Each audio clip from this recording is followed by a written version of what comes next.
Good evening. Next, we are going to talk about the text biopolitics, post-digital temporality, and the new chronic pedagogical practice within, against, and beyond the meantime. Uh, with the purpose of carrying out a simple exercise in which, based on an experience, we can create or construct a reflection where our thought is not appropriate even if it comes from our parents. Uh, the first thing is to highlight some parts of the text with intention that the exercise is easy to understand.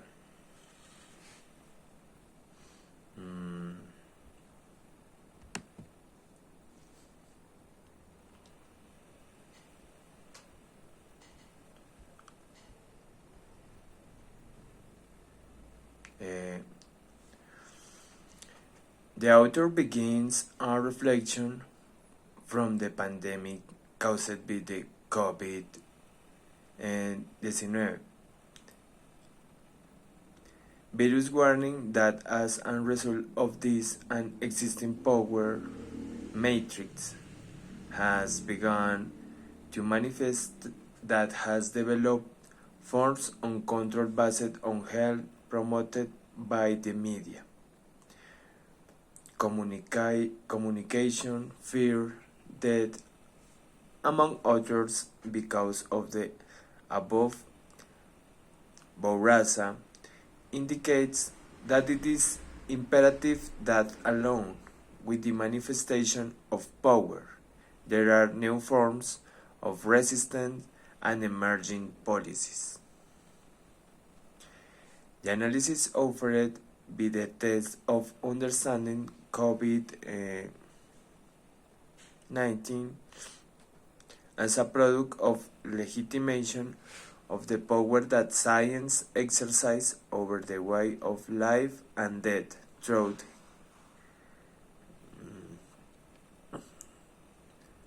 health is related to positions that are exposed throughout the essay, that they recognize the colonization of science as a transversal axis that determines the ways in which activities are carried out, which are presented in biopolitical discourse. The need to promote insurrection that finds new paths to develop alternatives for the decolonization of science appears as a latent possibility in the face of the existing relationships between science, politics, and medicine, and the discourses that arise from that union. The author joins a diversity of thinkers who stop to question power relations and their discourse, demanding the need for a genealogy that allows the constructing with the aim of recognizing other practice. Furthermore, it recognizes that one should not remain in a mean will waiting for the world to change. It goes further and demands that there be political practice that promotes positions that are not admitted within the regulatory frameworks that sustain power.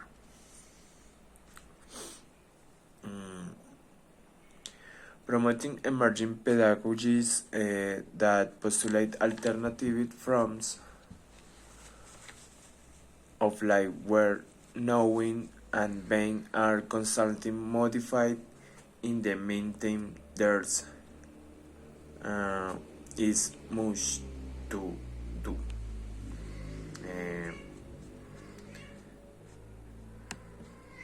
The text is important. It's important.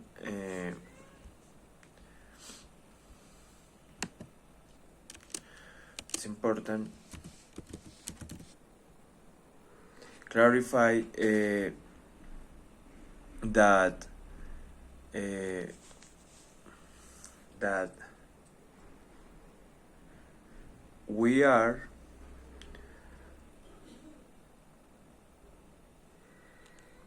we are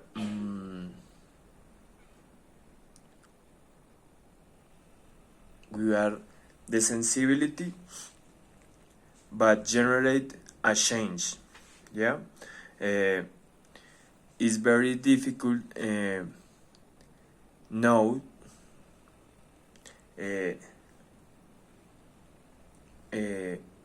everything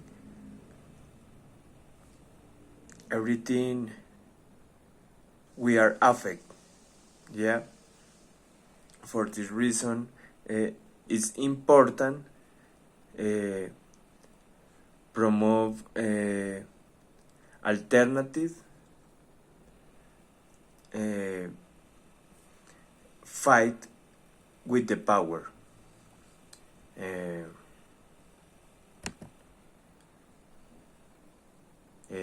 The key words in the text are power, resistance, and insurrection.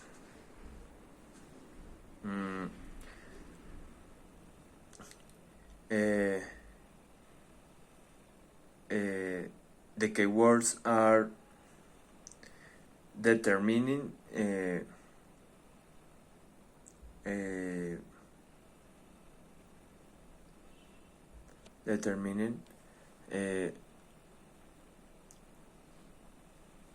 the power understood as domination or who exercise control, as father and son,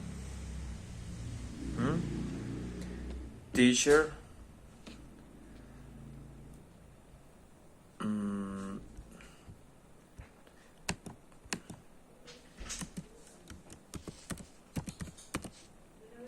teacher and student. Yeah.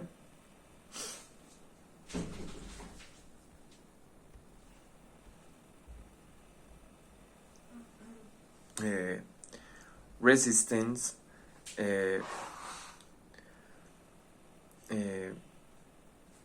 as the ability to oppose that manifestation, considering my belief and knowledge. And knowledge is very important, that considering my history and stories I make.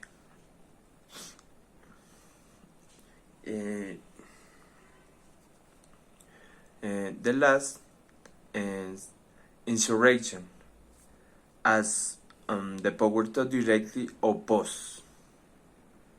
Yeah.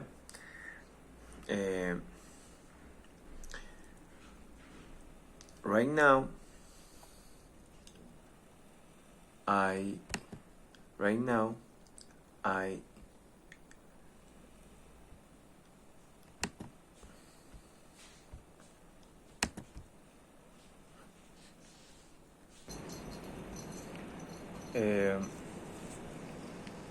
the important thing is to recognize that for there to be change, there must first be recognition. It is from that everything else is produced. Yeah.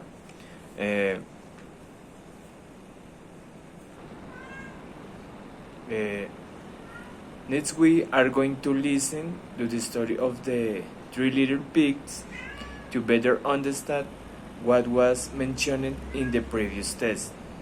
Yeah?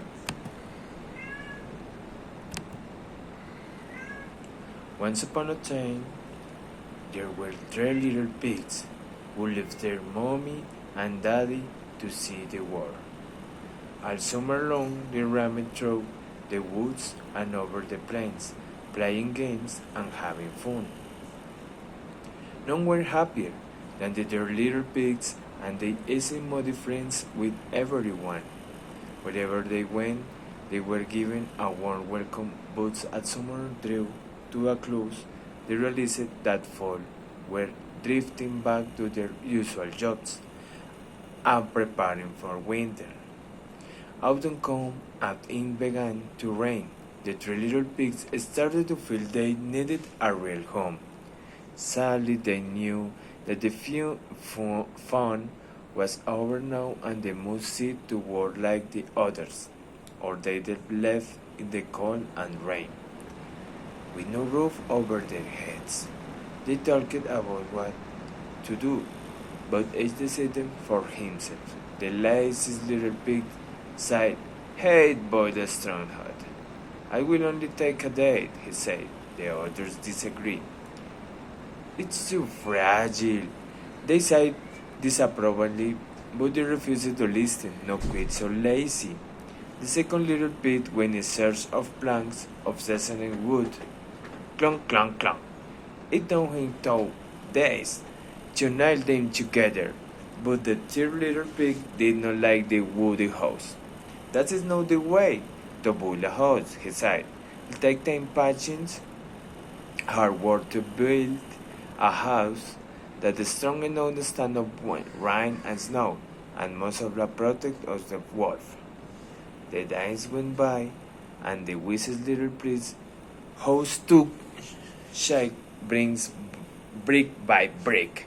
From time to time, his brothers visiting him, saying with a chuckle, "Why are you working so hard? Why don't you come and play?" But the sunburned brick player pig just said, "No! I shall finish my house first, in the solid and sturdy, and then I'll come and play." He said, "I shall not foolish like you, for he who laugh longest."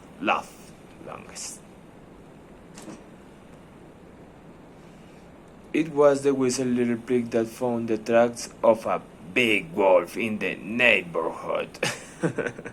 The little pigs rushed home in alarm. Along came the wolf, scrawling furiously at the laziest pig strawhurl. "Come out," ordered the wolf, his mouth watering. "I want to speak to you." "I'd rather stay where I am," replied the little pig in a tiny voice. "I make you come out," growled the wolf angrily, and pulling off the chest, he took a very deep breath. Then he breathed with a least midnight into the house and the straw. They simply had people against something false.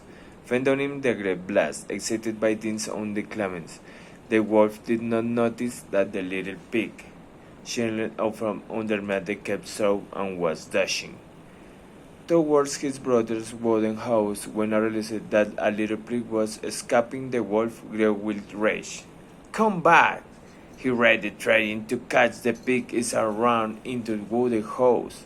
The other little pig greeted his brother, sucking like a leaf. "I hope this house don't talk down. Let's lean against the door so he can break in." Outside the house, her little pigs were starving as the was. At the idea of a 2-course meal, he rained blows on the door. Open up, I only want to speak to you." Inside, the two brothers kept in fear and did their best to hold the door fast against the blows. Then the furious wolf blasted himself a new effort. He drew in a really enormous breath and went whoo! The wooden house collapsed like a pack of cards. Luckily, The whistle little pig had been watching the scene from the window of his own brick house.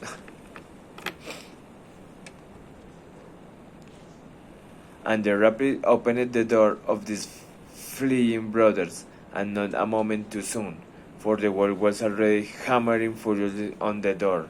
This time the wolf had grabbed doves. This house had a much more solid air than the others. He blew once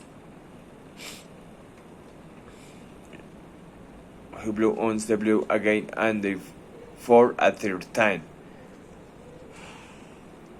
But that was in vain, for the house did not budge an inch. The dear little priest watched him, and their fear began to fade.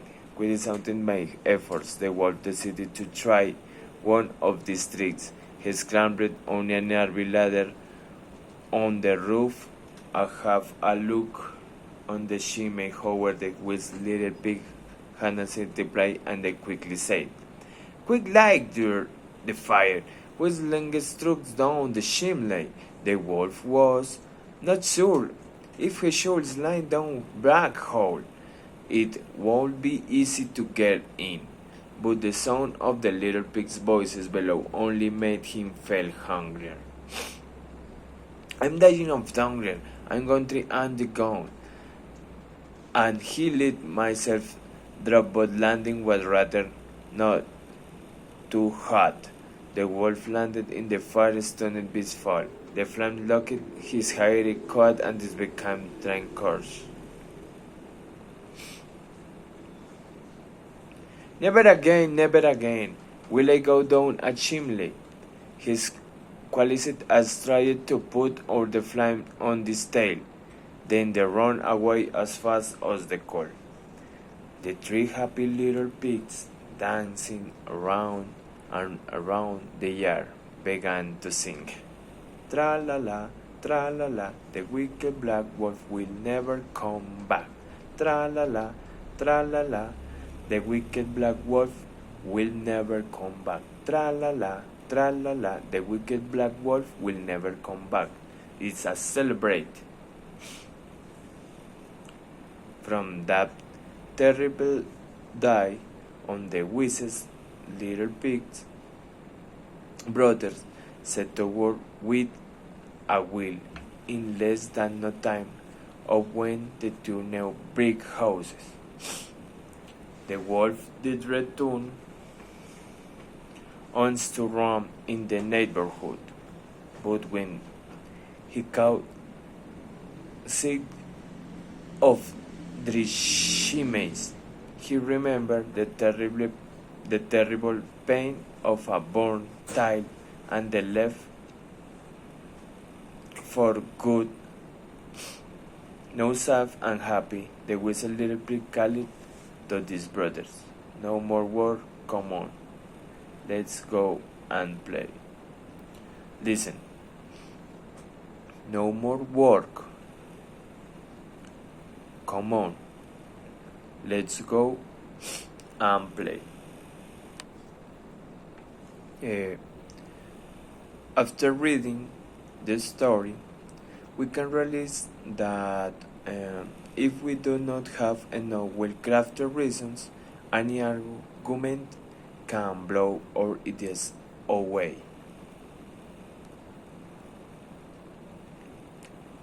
With the purpose of finalizing, it must be understood that the work to challenge the established power is born in the exercise of seeking the best for ourselves.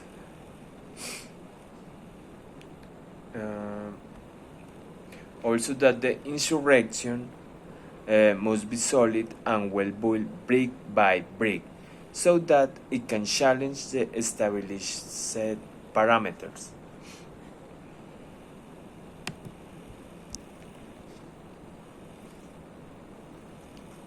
Is a way of saying that a real argument can be constructed if we give it time to develop.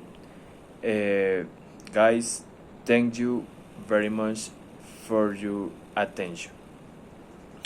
Bye. See you.